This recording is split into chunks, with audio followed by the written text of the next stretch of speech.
विश्वं दर्पणदृश्यमाननगरी तुल्यं निजान्तर्गतम् पश्यन्नात्मनि मायया बहिरिवोद्भूतं यथा निद्रया यः साक्षात् कुरुते प्रबोधसमये स्वात्मानमेवाद्वयम् तस्मै श्रीगुरुमूर्तये नम इदं श्रीदक्षिणामूर्तये तस्मै श्रीगुरुमूर्तये नम इदं श्रीदक्षिणामूर्तये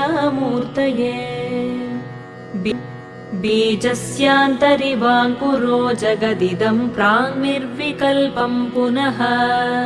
मायाकल्पितदेशकालकलना वैचित्र्यचित्रीकृतम्